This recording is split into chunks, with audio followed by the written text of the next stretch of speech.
Good afternoon, students. Today in my class, I listen the one patriotic song. All of you listen. Yes.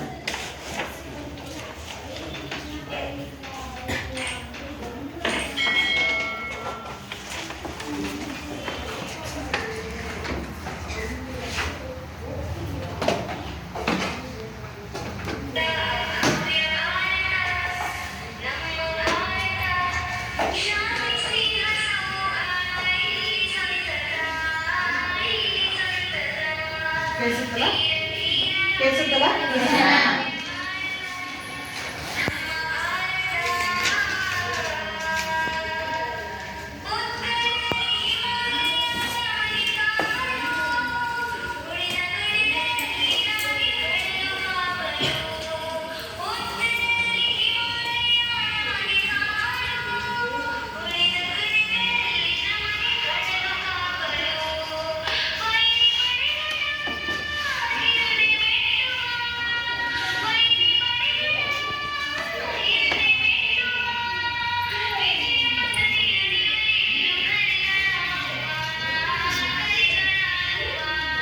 ಬಂದರೆ ನಿಮ್ಮದು song ಬರುತ್ತಾ? ಬಂದರೆ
the ಪೇಟ್ರಿಯಟ್ song.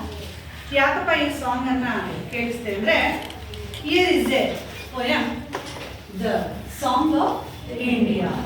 ಭಾರತದ song means ಹಾಡು. ಭಾರತದ ಹಾಡು ಎನ್ನುವಂತಹ ಒಂದು ಪೋಯಮ್ ಅನ್ನ ಇಲ್ಲಿ ದೇಶದ ಒಂದು ಹಿರಿಮೆಯನ್ನ, ದೇಶದವರನ್ನ ಯಾವ ರೀತಿಯಾಗಿ ಉಳಿಸಿ ಬೆಳೆಸಿ ಈ ಭಾರತದ ಮಣ್ಣಿನ ಮಕ್ಕಳಾಗಿದ್ದೀರಿ ಎನ್ನುವಂತಹ ಒಂದು ಪದ್ಯವನ್ನ ಇಲ್ಲಿ ನಿಮಗೆ ಬಿಟ್ಟಿದ್ದಾರೆ. ಈ ಒಂದು ಪದ್ಯವನ್ನ ಬರೆದಿರುವಂತಹ ಕವಿ ವಿಕ್ರು ಗೋಕಾಕ್. ನವ್ಯ ಕಾಲದ ನವ್ಯ ಕವಿ ಅಂತಾನೆ ಕರೆಸಿಕೊಳ್ಳುವಂತಹ ನಮ್ಮ ಕನ್ನಡದ ಕವಿ ವಿಕ್ರು ಗೋಕಾಕ್. ಸೊ ಈ ಕವಿಯ ಒಂದು ಪರಿಚಯವನ್ನ ವಿಕ್ರು ಗೋಕಾಕ್ ಅವರ ಪರಿಚಯವನ್ನ ಮಾಡ್ಕೊಳ್ತಾ ಇದ್ದಾರೆ ನಿಮ್ಮ ಸ್ನೇಹಿತ ಸ್ನೇಹಿತೆ ಆದಂತ ಮಹಾಲಕ್ಷ್ಮಿ ಬಾ.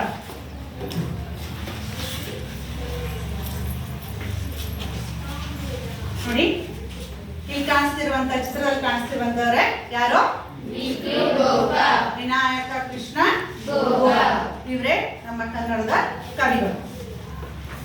Vinayaka Krishna Gokak was born on 1909 in Savanur, Dharwad district and was educated Karnataka College and then at Oxford. He is a widely travelled man and he held several important educational posts. He received the Padma Shri Award and Sahitya Akademi Award and Jnanapita Award. As a poet, he was one of the leading figures of the Navya Kavya movement of the 1950 in Kannada poetry. In this poem, the poet proclaims that the time has come to establish the new idols and was died on 1992. Vinayaka Krishna Gokak full name. ಇವರು ನಮ್ಮ ಕನ್ನಡದ ಕವಿಗಳು ಯಾವ ರೀತಿಯಾಗಿ ನಮ್ಮ ದೇಶದ ಹಿರಿಮೆ ಗರಿಮೆಯನ್ನ ಈ ಒಂದು ಪದ್ಯದಲ್ಲಿ ವರ್ಣಿಸಿದ್ದಾರೆ ಎನ್ನುವಂಥದ್ದನ್ನ ನಾವು ನೋಡ್ಬೋದು. ಇವರು ಒಬ್ಬ ಕನ್ನಡದ ನವ್ಯ ಕಾವ್ಯ ಕವಿಗಳಲ್ಲಿ ಒಬ್ಬರಾಗಿದ್ದಾರೆ. ಇವರು ಹುಟ್ಟಿದ್ದು ಬೆಳೆದಿದ್ದು ಎಲ್ಲ ನಮ್ಮ ಯಾವ ಒಂದು ಕರ್ನಾಟಕದ ಯಾವ ಡಿಸ್ಟ್ರಿಕ್ಟ್? ಧಾರವಾಡ ಡಿಸ್ಟ್ರಿಕ್ಕಿನ ಸವಣೂರು ತಾಲೂಕಿನಲ್ಲಿ ಹುಟ್ಟಿದ್ದು. ಧಾರವಾಡ ಡಿಸ್ಟ್ರಿಕ್ಟ್ನವರಾಗಿದ್ದಾರೆ. And was educated in the Karnataka college. Kannada ಒಂದು ಅಭಿಮಾನಿಯಾಗಿ ಕನ್ನಡದಲ್ಲಿ ಒಂದು ಕವಿಯಾಗಿ ಇವರು ಮುಂದೆ ಬಂದಿರುವಂಥವರು. ಆಮೇಲೆ ಆಕ್ಸ್ಫರ್ಡ್ ಯೂನಿವರ್ಸಿಟಿಯಲ್ಲಿ ಹೋಗಿ ಹೆಚ್ಚಿನ ಒಂದು ಎಜುಕೇಷನ್ ಅನ್ನು ಪಡ್ಕೊಂಡು ಬಂದಿದ್ದಾರೆ. He is widely travel man and he held several important educational post. ಹಲವಾರು ಶೈಕ್ಷಣಿಕ ಎಜುಕೇಷನಲ್ ಮೀನ್ಸ್ ಶೈಕ್ಷಣಿಕ ಹುದ್ದೆಗಳನ್ನ ಅಲಂಕರಿಸಿದಂಥವರು ನಮ್ಮ ವಿ.ಕೆ. ಗೋಕಾಕ್ ಅವರು. ಇಡೀ ಟ್ರಾವೆಲ್ ದೇಶದ ತುಂಬ ಒಂದು ಟ್ರಾವೆಲ್ ಮಾಡ್ತಾ ಹಲವಾರು ಹುದ್ದೆಗಳನ್ನು ಅಲಂಕರಿಸಿ ಟೀಚಿಂಗ್ ಅಲ್ಲಿ ಇದ್ದಂಥ ಒಬ್ಬ ಮಹಾನ್ ಕವಿಯಾಗಿದ್ದಾರೆ. ಅಂತ ಒಳ್ಳೆ ಪೋಸ್ಟ್ಗಳನ್ನು ಅವರು ಶೈಕ್ಷಣಿಕ ಹುದ್ದೆಗಳನ್ನು ಅಲಂಕರಿಸಿದ್ದಾರೆ. He received the Padmashri award and Sahitya Akademi award and Jnanpith award. ಎಷ್ಟು ಅವಾರ್ಡ್ಗಳು? 3 ಅವಾರ್ಡ್. ಯಾವ್ಯಾವ್ದು?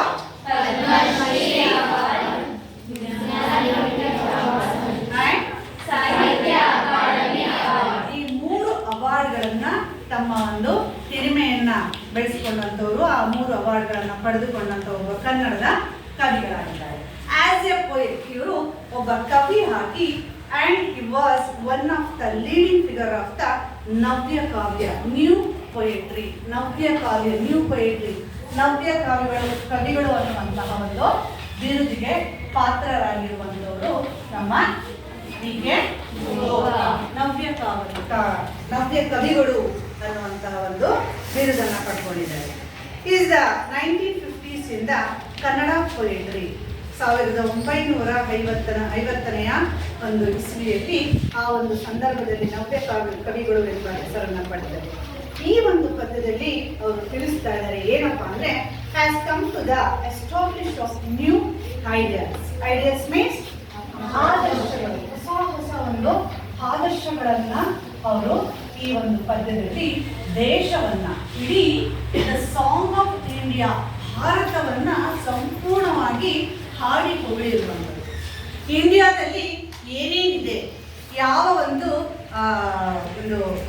ಐತಿಹಾಸಿಕವಾಗಿ ಇರ್ಬೋದು ಅಥವಾ ಭೌತಿಕವಾಗಿ ಇರ್ಬೋದು, ಭಾರತ ಹೇಗೆ ಬೆಳ್ಕೊಂಡಿದೆ, ಭಾರತದಲ್ಲಿ ಏನೆಲ್ಲ ಒಂದು ಫೆಸಿಲಿಟಿಗಳು ಭಾರತದಲ್ಲಿ ಇದೆ, ಎಂತೆಂಥವರು ಭಾರತದಲ್ಲಿ ಜೀವನ ಮಾಡ್ತಾ ಇದ್ದಾರೆ, ಶ್ರೀಮಂತರು, ಬಡವರು, ಆಮೇಲೆ ರೋಗಿಗಳು, ದುಡ್ಡಿರೋರು, ಇಲ್ಲದೇ ಇರುವಂಥವರು, ಮಹಾನ್ ವ್ಯಕ್ತಿಗಳು, ಜೊತೆಗೆ ದೇಶದ ಮಹಾನ್ ನಾಯಕರುಗಳ ಬಗ್ಗೆ ಈ ಒಂದು ಪದ್ಯದಲ್ಲಿ ವಿವರಿಸಿರುವಂಥದ್ದನ್ನು ನಾವು ನೋಡ್ತಾ ಇದ್ದೀವಿ. ಸೊ ಇಲ್ಲಿ ಸಂಪೂರ್ಣವಾಗಿದ್ದ ಸಾಂಗ್ ಆಫ್ ಇಂಡಿಯಾ ಅಂತ ಅಂದ ತಕ್ಷಣ ಇಡೀ ಒಂದು ಭಾರತವನ್ನ ಬಿಂಬಿಸುವಂತಹ, ಇಲ್ಲಿ ಯಾವ ರೀತಿಯಾಗಿ ಕವಿ ಮಾತಾಡಿಸ್ತಿದ್ದಾರೆ ಯಾರನ್ನ ಅಂದ್ರೆ ಈ ಪದ್ಯದಲ್ಲಿ ಭಾರತ ಮಾತೆಯನ್ನು ನೋಡಿದ್ರಲ್ವಾ, ನಮ್ಮ ಭಾರತ ಮಾತೆಯನ್ನ, ಇಡೀ ಒಂದು ಭಾರತ ಮಾತೆಯನ್ನ ಕುರಿತು ಈ ಒಂದು ಪದ್ಯವನ್ನ ವಿವರಿಸ್ತಾ ಇದ್ದಾರೆ, ಹೇಳ್ತಾ ಇದ್ದಾರೆ.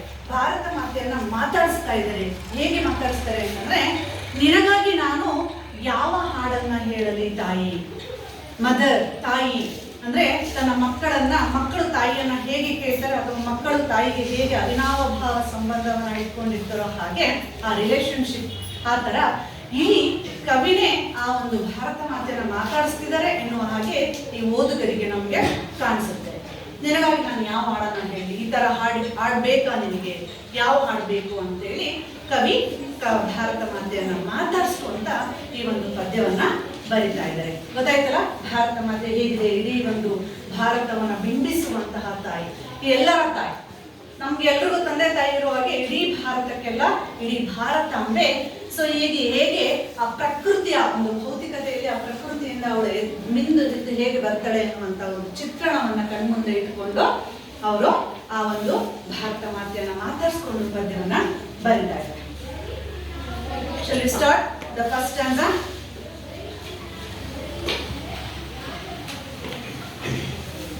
The Song of India. Vikru Goka, Vinayaka Krishna Goka. What song shall I sing of you, my mother?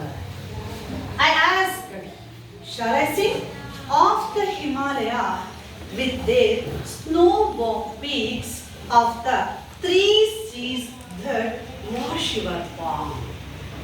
Shall I sing of your clear dawn with its pure gold streams? ಕೇಳ್ತಾ ಇದ್ರೆ ಕವಿ ಕೇಳ್ತಾ ಇದ್ದಾರೆ ಭಾರತ ಮಾತೆ. ಸೊ ಹಾಗೆ ಭಾರತ ಮಾತೆ ಏನ್ ಹೇಳ್ತಾರೆ ಕೇಳಿಸ್ಕೊಳ್ಳಿ. Said the mother intertable poem, sing of the beggar and leper that swarm my street, sing of the filth and the dirt that fold my Saiwan retreats. ಇದು ಮೊದಲನೇ ಒಂದು ಸ್ಟ್ಯಾಂಡಲ್ಲಿ ಕವಿ ತಾಯಿಯನ್ನ ಮಾತಾಡಿಸ್ತಾ ಇದ್ದಾರೆ, ತಾಯಿಯನ್ನ ಕೇಳ್ತಾ ಇದ್ದಾರೆ ಅನ್ನುವಂತಹ ಒಂದು ಪದ್ಯವನ್ನ ನಮಗೆ ಹೇಳ್ತಾ ಗೊತ್ತಾಗುತ್ತೆ ಅವ್ರಿಗೆ ಏನ್ ಮಾಡ್ತಿದ್ದಾರೆ, ಏನ್ ಹೇಳ್ತಿದ್ದಾರೆ ಅಂತೇಳಿ. ಇದು ಮೊದಲನೇ ಒಂದು ಸ್ಟ್ಯಾಂಡರ್ಡ್. ಇಲ್ಲಿ ಈ ಒಂದು ಮೊದಲನೇ ಸ್ಟ್ಯಾಂಡರ್ಡಲ್ಲಿ ಕೆಲವೊಂದು ಡಿಫಿಕಲ್ಟ್ ವರ್ಡ್ಸ್, ಡಿಫ್ರೆಂಟ್ ವರ್ಡ್ಸ್ ಇರುವಂಥದ್ದನ್ನು ನಾವು ಕಾಣ್ತೀವಿ. ಸೊ ಅದರಲ್ಲಿ ಕೆಲವೊಂದು ವರ್ಡ್ಸ್ಗಳಿದೆ. ಸೊ ಯಾರು ಈ ವರ್ಡ್ಸ್ಗಳನ್ನ ಹೇಳ್ತೀರಾ ಬಂದು ಹೇಳ್ಬಿಟ್ಟು ಕನ್ನಡ ಅರ್ಥವನ್ನು ಬರೀರಿ. S Kumar. The first word is streets.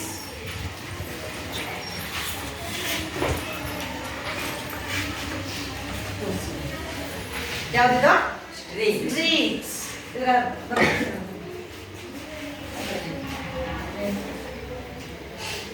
ಯಾವುದು? Streets. Streets ಅದರ ಕನ್ನಡದ ಅರ್ಥ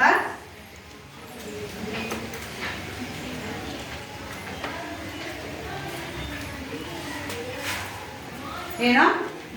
ಬಂಗಾರದ ಕಿರಣ, ಗೋಲ್ಡನ್ ರೇಸ್ ಅಂತ ಕರಿತೀವಿ, ಬಂಗಾರದ ಕಿರಣ. The next word imperturbable. Next ಹಾಗೆ ಹೋಗಿ ಅರ್ಥ ಹೇಳೋದು ನಮ್ದೇನಂತ? ಕೋಪಗೊಳ್ಳದೆ, ಸಿಟ್ಟು ಮಾಡಿಕೊಳ್ಳದೆ.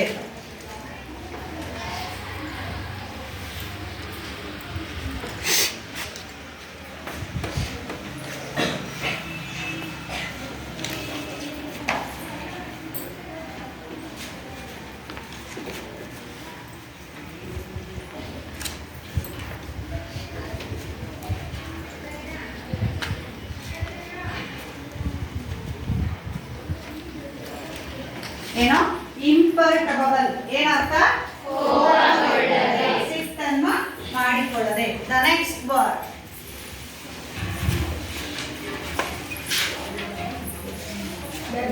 beggar. What is the word? Beggar. ಏನು beggar ಅಂದ್ರೆ? ಭಿಕ್ಷೆಯನ್ನ ಬೇಡುವಂತವರು, ಭಿಕ್ಷುಕರು.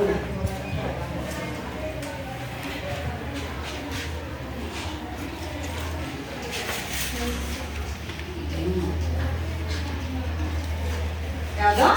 ಬೆಗ್ಗರ್. ಯಾಕೆ ಮಾಡಿ ದ ನೆಕ್ಸ್ಟ್ ವರ್ಡ್ ಲೇಪರ್. ಯಾವ್ದು? ಲೇಪರ್. ಲೆಪರ್ ಅಂದ್ರೆ ಕುಷ್ಠರೋಗಿ. ಕುಷ್ಠರೋಗಿಗಳು.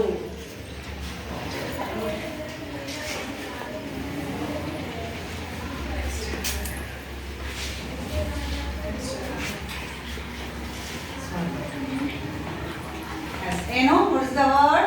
Leper. That means ಕುಷ್ಠರೋಗಿಗಳು. ರೋಗದಿಂದ ಬಳಲುತ್ತಿರುವಂತವರು, ಕುಷ್ಠರೋಗದಿಂದ ಇದ್ದಂಥವರು. Yes, yeah. Next word.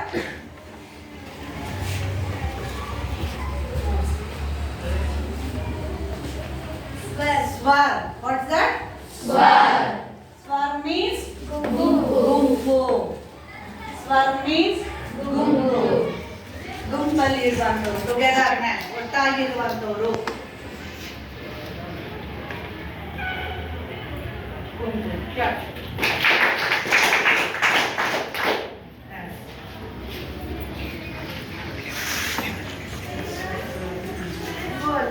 ಏನೋ? Fool. What is the meaning of fool? ಹೊಲಸು, ಕೊಳಕು, ಗಲೀಜು.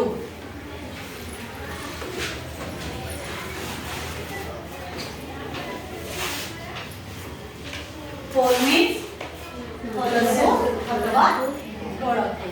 ಸೊ ಹೀಗೆ ಹಲವಾರು ರೀತಿಯಾದಂತಹ ಒಂದು ಡಿಫಿಕಲ್ಟ್ ಆರ್ ಡಿಫೈನ್ಡ್ ವರ್ಡ್ಸ್ಗಳನ್ನು ನಾವು ಪ್ರತಿ ಒಂದು ಸ್ಟ್ಯಾಂಡರ್ಡಲ್ಲೂ ನೋಡ್ಬೋದು ಅಲ್ವಾ? ಇನ್ನೂ ವರ್ಡ್ಸ್ ಇದೆ, some words is difficult. So ಇಲ್ಲಿ ಭಾರತ ಮಾತೆಯನ್ನ ಕವಿ ಕೇಳ್ತಾ ಇದ್ದಾರೆ, what song shall I sing of you my mother. Mother means ತಾಯಿ. ಯಾರು ತಾಯಿ ಇಲ್ಲಿ? ಯಾರು? ಭಾರತ ಮಾತೆ, ಭಾರತಾಂಬೆ. ಓಕೆ, ಭಾರತಾಂಬೆಯನ್ನ ಕೇಳ್ತಾ ಇದ್ರೆ, ತಾಯಿ ನಿನಗಾಗಿ ನಾನು ಯಾವ ಹಾಡನ್ನ, ಸಾಂಗ್, ನಿನಗೋಸ್ಕರ ನಾನು ಯಾವ ಹಾಡನ್ನ ಹಾಡಲಿ. ಐ ಆಸ್ಕ್ಡ್, ನಾನು ನಿನ್ನ ಏನ್ ಮಾಡ್ತಿದ್ದೀನಿ? ಕೇಳ್ತಾ ಇದ್ದೀನಿ ನಿನಗಾಗಿ ನಾನು. ಶಾಲ್ ಐ ಸಿಂಗ್, ತಾಯಿ ಹೇಳ್ತಾ ಇದ್ರೆ, ನಾನು ನಿನ್ನ ಕೇಳ್ತಾ ಇದ್ದೀನಿ, ಈ ರೀತಿಯಾದಂತಹ ಹಾಡನ್ನ ಹಾಡಲಿ. ಎಂತಹ ಹಾಡು ಹೇಳ್ತಾರೆ?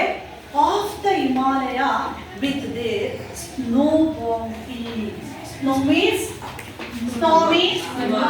ಹಿಮದಿಂದ ಆವೃತವಾದಂತಹ ಹಿಮಾಲಯ ಪರ್ವತಗಳ ಬಗ್ಗೆ ನೋಡಿ ಹೇಳ್ತಾರೆ. ಇಲ್ಲಿ ಭಾರತ ಚಿತ್ರಣವನ್ನು ನಿಮ್ಮ ಕಣ್ಮುಂದೆ ತಂದ್ಕೊಳ್ಬೇಕು. ಸೊ ಹಿಮಾಲಯದಿಂದ ಆವೃತವಾದಂತಹ ನೋಡಿ ಎಷ್ಟು ಚೆನ್ನಾಗಿ ಹಸಿರಿಂದ ಭಾರತ ಮಾತೆ ಈ ನಿತ್ಯ ಹರಿದ್ವರ್ಣ ಕಾಡುಗಳಿಂದ ಕೂಡಿದ ಹಾಗೆ ಕಾಣಿಸ್ತಾ ಇದೆ. ಹಸಿರಿನಿಂದ ಭಾರತ ಮಾತೆ ಎದ್ದು ಬರ್ತಾ ಇದೆ. ನಿನಗಾಗಿ ನಾನು ಯಾವ ಹಾಡನ್ನ ಹಾಡಲಿ ಅಂತ ಕೇಳ್ತಾ ಇದ್ರೆ, ಹಿಮಾಲಯ ಬಿದ್ದೆ ಸ್ನೋ ಬಾಂಬಿ. ಹಿಮಾಲಯದ ಬಗ್ಗೆ, ಹಿಮಾಲಯ ಪರ್ವತಗಳಿಂದ ಮಂಜಿನಿಂದ ಕವಿದಂತ ಹಿಮಾಲಯ ಪರ್ವತಗಳ ಬಗ್ಗೆ ಹಾಡಲಿ, ಅಥವಾ ಹಿಮದಿಂದ ಕೂಡಿರುವಂತಹ ಪೀಕ್ಸ್ ಮೀನ್ಸ್ ಪರ್ವತಗಳು, ಶಿಖರಗಳು, ಹಿಮಾಲಯ ಪರ್ವತದಿಂದ ಕೂಡಿರುವಂತದ್ರ ಬಗ್ಗೆ ನಾನು ಹಾಡಲಿ. ಹಿಮಾಲಯ ಪರ್ವತಗಳ ಬಗ್ಗೆ, ಶಿಖರಗಳ ಬಗ್ಗೆ ಹಾಡಲಿ. ಅಥವಾ of the 3 seas that wash your palm means ಪಾದ, ಕಾಲು.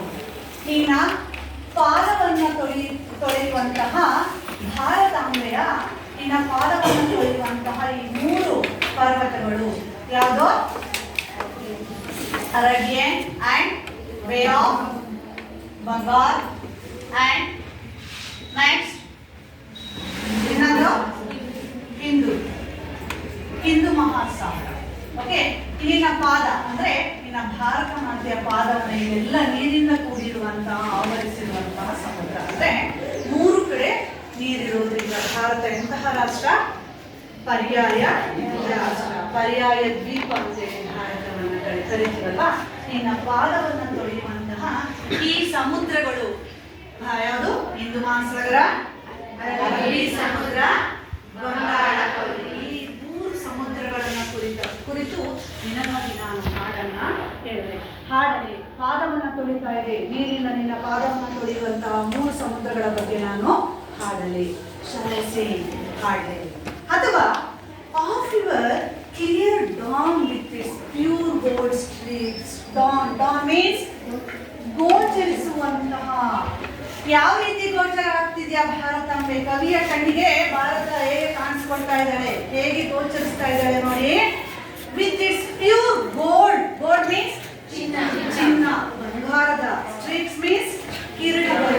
ಬೆಳಗ್ಗೆ ಎದ್ದ ತಕ್ಷಣ, ಸನ್ರೈಸ್ ಆದ ತಕ್ಷಣ ಸೂರ್ಯನ ಕಿರಣಗಳು ಗೋಲ್ಡನ್ ಕಲರ್ ಇರುತ್ತೆ, ಗೊತ್ತಿದೆಯಲ್ಲ?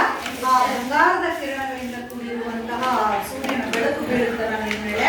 ಆ ಬಂಗಾರದ ಕಿರಣಗಳನ್ನ ಕುರಿತು ನಾನು ಹಾಡಲಿ, ನಿನಗೋಸ್ಕರ ನಾನು ಯಾವ ಹಾಡನ್ನ ಹಾಡಲಿ ಅಂತೇಳಿ ಭಾರತ ಮಾತೆಯನ್ನ ಮಾತಾಡಿಸ್ತಾ ಇದ್ದೀನಿ. ನಿನಗಾಗಿ ನಾನು ಯಾವ ಹಾಡನ್ನ ಹೇಳಿ ನಾನು ಕೇಳ್ತಾ ಇದ್ದೀನಿ.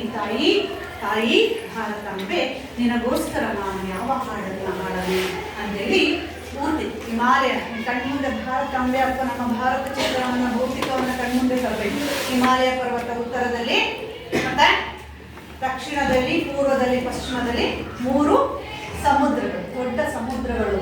ಈ 3 ಸಂಪೂರ್ಣವಾದಂತಹ ಒಂದು ಚಿತ್ರಣದ ಬಗ್ಗೆ ನಾನು ಹಾಡಲ ಅಂತೇಳಿ ಕವಿ ಕೇಳ್ತಾ ಇದ್ದಾರೆ ಭಾರತಾಂಬೆ. ಆಗ ಭಾರತಾಂಬೆ ಹೇಳ್ತಾರೆ, ಯಾವ ರೀತಿ ಹೇಳ್ತಾರೆ ನೋಡಿ. ಸೆಟ್ ದ ಮದರ್ ಇಂಪರ್ಟಬಲ್ ಮೀನ್ಸ್ ಇವರು ಪದೇ ನಿನಗಾಗಿ ನಾನು ಏನು ಹೇಳ್ತೀನಿ, ನಾನು ಕೇಳ್ತಾ ಇದ್ದೀನಿ ನಿನಗೋಸ್ಕರ ಏನು ಹೇಳಿ ಮಾಡೋಣ ಅಂದಾಗ ಅವಳು ಒಂಚೂರು ಕೋಪಗಳದೆ ಸಿಟ್ಟನ್ನು ಮಾಡ್ಕೊಳ್ಳದೆ ತಾಯಿ ಹೇಳ್ತಾ ಇದ್ದಾರೆ ಯಾವ ಹಾಡನ್ನ ಹಾಡು ನನಗೋಸ್ಕರ ಅಂತಂದ್ರೆ ಹೇಳ್ತಾರೆ.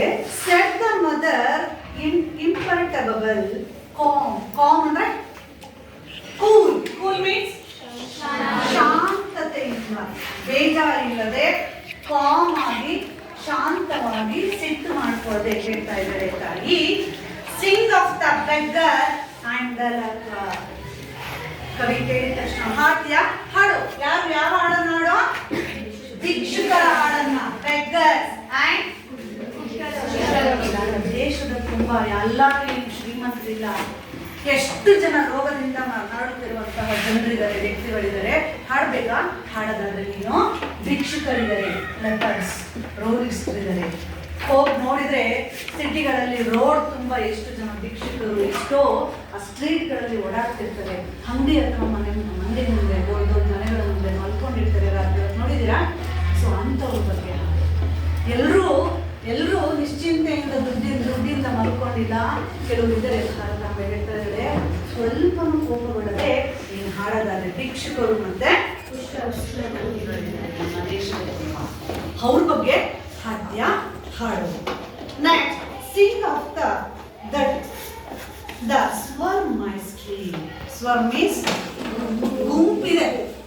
ನಾವೆಲ್ಲ ಊರುಗಳಿಗೆ ಬರ್ತಾ ಇದ್ರು, ಟೆಂಟ್ ಹಾಕೊಂಡು ಇರ್ತಾ ಇದ್ರು. ಭಿಕ್ಷುಕರು ಅಂಥವ್ರು ಇಂಥವ್ರು ಎಲ್ಲ ಬಂದು ಊರು ತುಂಬ ಕೆರೆ ಒಳಗಡೆಗೆಲ್ಲ ಟೆಂಟ್ ಹಾಕೊಂಡಿರೋ, ಊರು ತುಂಬ ಅವ್ರು ಬಿಟ್ಕೊಂತಿರ್ಲಿಲ್ಲ. ಆ ಹಂದಿ ಎಲ್ಲ ಹೊಡ್ಕೊಂಡು, ಕುದುರೆಗಳೆಲ್ಲ ಹೊಡ್ಕೊಂಡು ಬರ್ತಾ ಇದ್ರು. ನೋಡಿದ್ದೀರಾ ಆ ಥರದ್ದೆಲ್ಲ? ಸೊ ಗಟ್ಟಲೆ ಬರ್ತಾ ಇದ್ರು.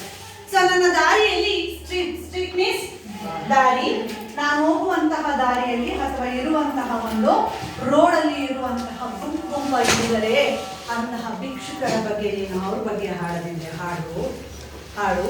And Singh of the fill and the dirt. ನಮ್ಮ ದೇಶ ಕೊಳುಕು ಮಾಲಿನ್ಯ ಹಾಕ್ತಾ ಇದೆ, ಇಡೀ ಮಾಲಿನ್ಯವನ್ನು ಮಾಡ್ತಾ ಇದ್ದಾರೆ. ಜಲ ಮಾಲಿನ್ಯ, ಶಬ್ದ ಮಾಲಿನ್ಯ, ಮತ್ತೆ ಪರಿಸರ ಮಾಲಿನ್ಯ, ಎಲ್ಲ ಮಾಲಿನ್ಯ ಆಗ್ತಾ ಇದೆ.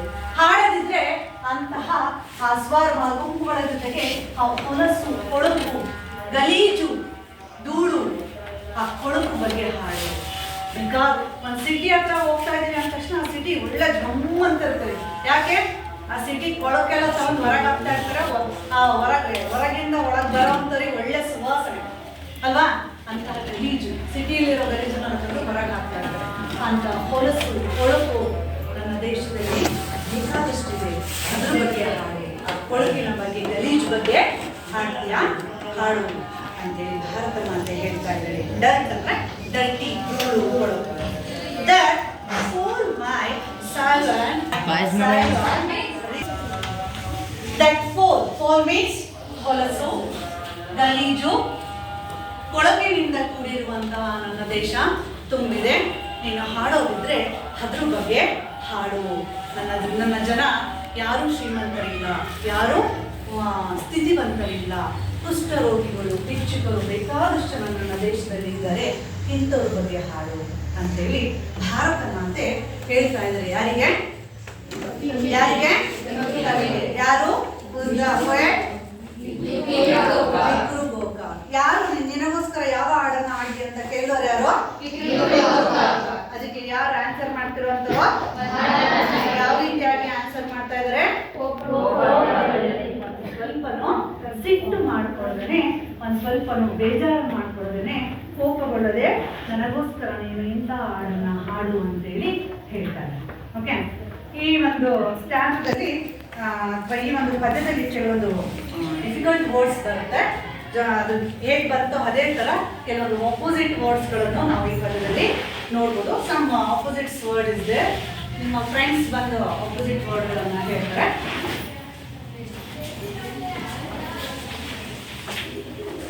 Opposite words.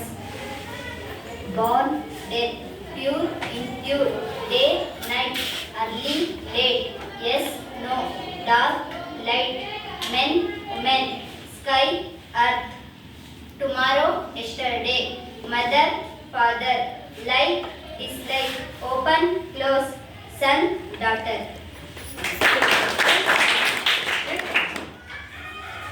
Born, death, pure, impure, day, night,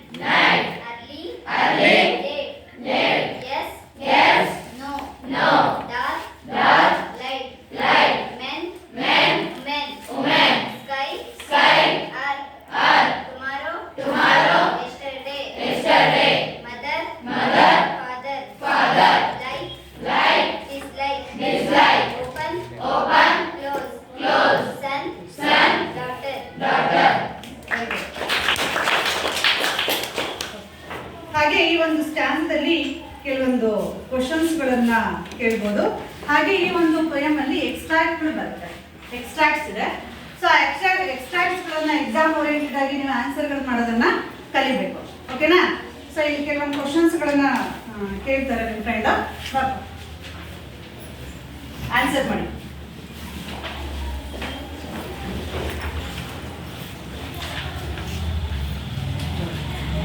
Identify the two speakers in the poem. What does the speaker want to sing about? The two speakers in the poem are Mother of India and the poet. The speaker about the natural beauty of India. ಮತ್ತೆ ಹೇಳ್ತೀರಾ answer? Yes come. The two speakers are in the poem is the Mother India and the poet. The poet sing about the natural beauty of India. Next ಇನ್ನ ಹೇಳ್ತೀರಾ answer? The two speakers in the poem are the Mother India and poet. The speakers sing to the natural beauty of India. ಮತ್ತೆ ಹೇಳ್ತೀರಾ? The two speakers in the poem, the Mother of India to poet, the poet sings the beauty of India. ಮತ್ತೆ next ಹೇಳಿದ್ದೀರಾ? Yes next question.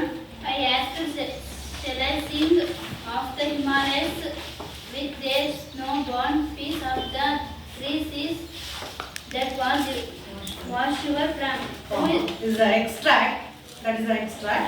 As option is Who is the speaker? The poet Vittu Gopal. yes, the correct. Explain Himalayas with their snow-born peaks. Boundary. Explain the Himalayas with their snow peaks. Yes. He wants to tell the about of the Himalayas.